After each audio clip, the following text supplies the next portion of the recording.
इतिहास में कुछ युद्ध ऐसे होते हैं जो तलवारों से नहीं, साजिशों से जीते जाते हैं। ऐसा ही एक युद्ध था जिसमें खून नहीं बहा, पर एक पूरा राज्य हाथ से निकल गया। कभी सोचा है आपने अकबर ने बिना युद्ध के जोधपुर जैसे दुर्गम और वीरों से भरे राज्य पर कैसे कब्जा कर लिया? यह कहानी है राव मालदेव की, एक ऐसा नाम जिसे राजपूताना के इतिहास में वीरता, दृढ़ता और स्वाभिमान का प्रतीक माना जाता है। वहीं दूसरी ओर है अकबर, मुगल सम्राट, युद्ध के मैदान में उतना ही चतुर जितना कि राजनीति की बिसात पर। 16वीं शताब्दी के मध्य का समय था। राजस्थान की धरती कई छोटे बड़े राजाओं में बंटी हुई थी।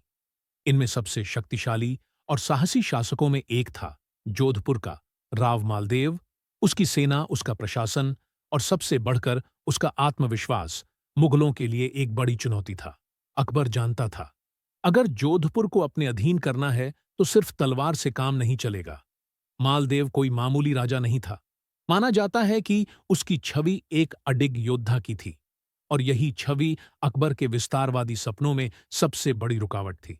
पर अकबर ने सीधा युद्ध नहीं किया। उसने इतिहास की सबसे चतुर चालों में से एक चली, राजनीति की चाल। कहते हैं अकबर ने सबसे पहले राव मालदेव के दरबार के भीतर फूट डालने की कोशिश की। कुछ पुराने सेनापति जो खुद को दरकिनार महसूस कर रहे थे, अकबर की नजर उन पर पड़ी। मालदेव के पुत्र, खासकर चंद्रसेन राठौड़ और उनके भाइयों में भी मनमुटाव था। अकबर ने चुपचाप संदेश भिजवाए, वादे किए, पद देने के सपने दिखाए। एक तरफ अकबर चुपचाप दरारें डाल रहा था, दूसरी तरफ मालदेव को यकीन था कि जोधपुर की दीवारें इतनी मजबूत हैं कि कोई दुश्मन भीतर नहीं आ सकता। लेकिन उसे ये नहीं पता था कि दुश्मन दीवारों के बाहर नहीं, बल्कि अंदर आ चुका है। धीरे धीरे मालदेव के अपने ही लोग उससे दूरी बनाने लगे। कुछ पुराने विश्वासपात्र दरबार छोड़ गए।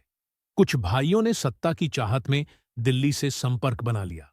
और एक दिन अकबर ने बिना तलवार उठाए जोधपुर पर अधिकार कर लिया।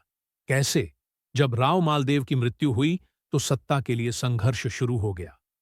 चंद्रसेन राठौड़ ने अपने पिता की गद्दी संभालनी चाही, पर कई सामंतों ने उनका समर्थन नहीं किया। अकबर ने मौके का फायदा उठाया, चंद्रसेन के भाइयों को समर्थन दिया और धीरे धीरे जोधपुर का नियंत्रण अपने हाथ में ले लिया। बिना युद्ध, बिना कत्लेआम, केवल चालाकी और दरबार की राजनीति से अकबर ने राठौड़ों की सत्ता कमजोर कर दी। लोगों का मानना है कि ये घटना जितनी सामान्य दिखती है, उसके पीछे की राजनीति उतनी ही चौंकाने वाली थी।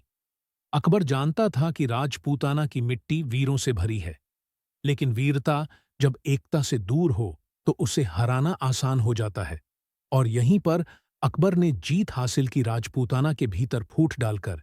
क्या यह केवल अकबर की चतुराई थी, या फिर मालदेव की वो भूल जिसने अपने ही दरबारियों की साजिशों को नजरअंदाज कर दिया? लोगों की दी हुई जानकारी से पता चलता है कि युद्ध सिर्फ तलवारों से नहीं, बल्कि मन और मस्तिष्क से भी लड़े जाते हैं। और यही युद्ध राव मालदेव हार गया, पर उसका साहस और उसकी विरासत आज भी जोधपुर के किले की दीवारों में गूंजती है।